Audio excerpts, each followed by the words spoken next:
바로 첫 번째 내용인 본 영상의 목적으로 들어가겠습니다. 이 영상의 목적은 심리 상담을 고려하고 계신 분들의 시간과 상담료를 아껴드리기 위함입니다. 이 영상에서는 순서대로 왜 괴로움이 발생하고 이 괴로움을 해결하기 위해 우리가 어떻게 해야 하는지, 심리 상담은 어떤 역할을 담당하는지, 우리가 어떻게 마음을 먹어야 하는지 등에 대해 말씀드릴 것입니다. 우선 가장 중요한 심리 상담의 기본 전제입니다. 심리 상담의 목적은 내 마음을 우선 변화시켜 환경의 변화를 꾀하고자 함이며, 최면 상담은 내 마음을 변화시키는 것을 보다 쉽게 할 수 있도록 도와줍니다. 첫 번째로 나의 기대 즉 이상과 현실 사이에 괴리가 있고 이것에 저항할 때 심리적인 괴로움이 발생합니다.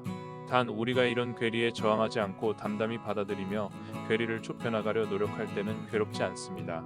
심리적인 괴로움의 핵심 원인은 바로 저항입니다. 불편한 감정이나 신념이 올라올 때 괴로운 이유도 바로 우리가 내면에서 미묘하게 저항하기 때문입니다. 즉 있는 그대로 수용하지 않고 피하고 싶기 때문입니다. 예를 들면 연봉이 3천만 원인 사람이 자신의 현실을 받아들이지 못하고 연봉 1억 받는 것에 집착한다면 괴로움이 시작됩니다. 두 번째, 이때 마음의 평온함을 성취하기 위해 두 가지 방법이 있습니다. 현실을 내 기대에 맞춰 변화시키거나 내 기대를 현실에 맞춰 변화시키는 겁니다. 단 계속 괴롭기를 원한다면 어떤 것도 변화시키지 않아도 좋습니다. 보통 이럴 땐 진정으로 행복해지고 싶다는 간절한 마음이 들 때까지 괴로워하며 저항하기 때문에 이것이 본인이 원하는 것이라면 그렇게 선택해도 됩니다.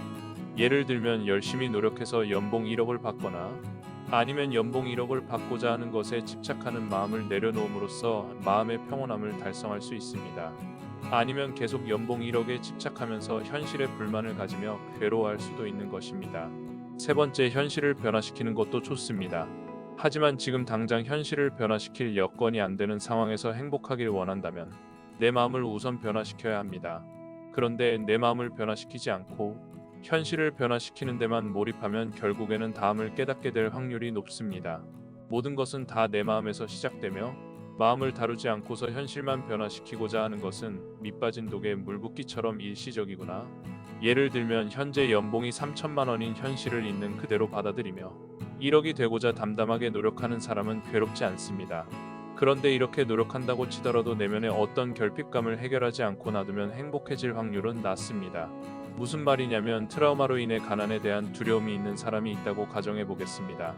이 사람은 연봉 3천만 원일 때 부족함을 느껴 연봉 1억을 위해 노력했습니다.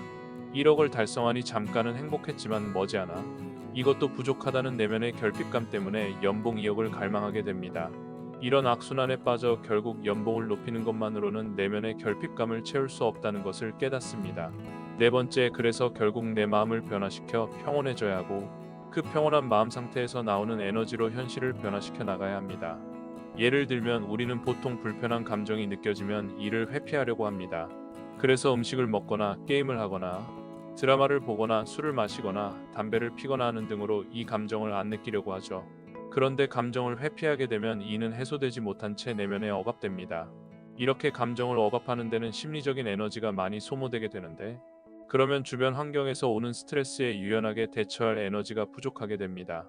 그러면 조금만 스트레스 받아도 짜증이 나고 한번 시작한 일을 끝내지 못하고 중도 포기하는 등 건설적으로 살아가기 힘들어집니다. 주위에서 조금만 내 마음에 들지 않는 상황이 벌어지면 쉽게 짜증이 나고 화가 나는 것, 그리고 일을 자꾸 미루게 되고 무기력하게 되는 것도 감정을 억압하는데 이미 내 심리적인 에너지가 너무 많이 쓰이기 때문입니다. 그리고 무의식의 감정이 쌓이는 것이 심해지면 정신적, 신체적 질환으로까지 번지게 되고 인생 전반에 걸쳐 악영향을 미칩니다. 다섯 번째, 내 마음을 변화시킨다는 것은 내 마음속의 부정적인 감정과 신념들을 해소정화하여 내 의식 수준을 높이는 것을 말합니다. 예를 들면 감정은 일종의 에너지라 우리가 이것을 회피하면 내면에 억압되지만 우리가 감정을 마주하고 수용하기 시작하면 이 에너지는 마음 밖으로 발산되어 해소됩니다. 그래서 마음이 편안해집니다.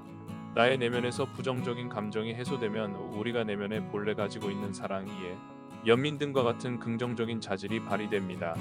그래서 보통 부정적인 감정이 해소되고 나면 생각, 즉 인지가 보다 긍정적이고 온전하게 변화되는 것을 경험할 수 있습니다.